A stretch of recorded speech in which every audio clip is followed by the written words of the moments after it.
मैया की परिक्रमा में अमरकंटक आज पहुंचा हूँ और बस तट परिवर्तन करके कहीं इस क्षेत्र से आगे की यात्रा में हुई। बड़ी महत्वपूर्ण बात, आज से वर्षों पहले जब करीबन 1860-1870 के आसपास और 1900 तक जब यहाँ अंग्रेज आते रहे तो उन्होंने एक बात कही थी। उस जमाने में कोई 3-4 परिवार के लोग यहाँ पर इस मंदिर की सुरक्षा किया करते थे, मंदिर के लिए अपना समय देते थे। यहाँ पर आना जाना लोगों का केवल संत मंडली का बहुत था। तो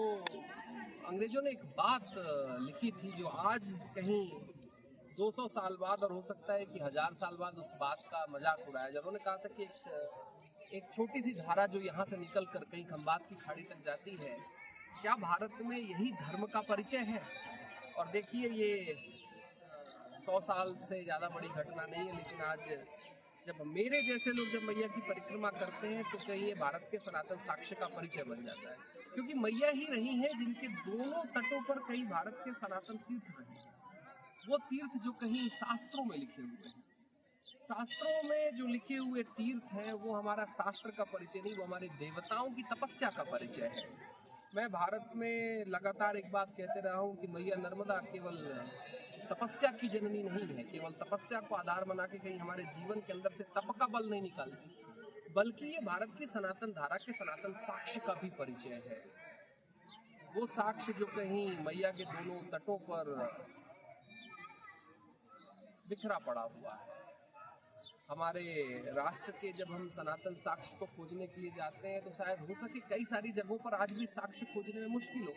लेकिन मैया के तटों पर ये दोनों साक्ष्य आज भी हैं। मैं उन्हें खोजते खोजते पिछली परिक्रमा की थी और कहीं इस बार दर्शन करते करते यहाँ तक आया हूँ। मैया नर्मदा भारत की सनातन धारा है, वो भारत के जो तपोबल है भारतीय भूमि का, उस तपोबल का भी परिचय रही है, क्योंकि मैया नर्मदा ही है जिसके खंड में जो 91 प्रकार के अलग अलग तप होते हैं, उन सारे तपों को करने के लिए समस्त पृथ्वी, समस्त ब्रह्मांड के चराचर कुल के लोग आए थे। जो 91 तप की बात कहीं शौनक संहिता में है, उस 91 तप में विभिन्न कुलों के साथ साथ अलग अलग रीति से जो तप किए जाते रहे वो कहीं मैया नर्मदा के खंड में रहे।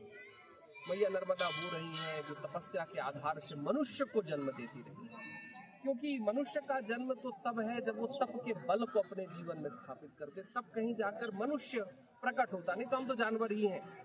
तो मैया नर्मदा की सनातन धारा से प्रवचन का मन नहीं है, लेकिन मैया के कुंड में हूँ तो कहीं अनेकों बातें, और आज एक नई बात शायद लोगों को पता चली कितने प्रकार के तप होते हैं।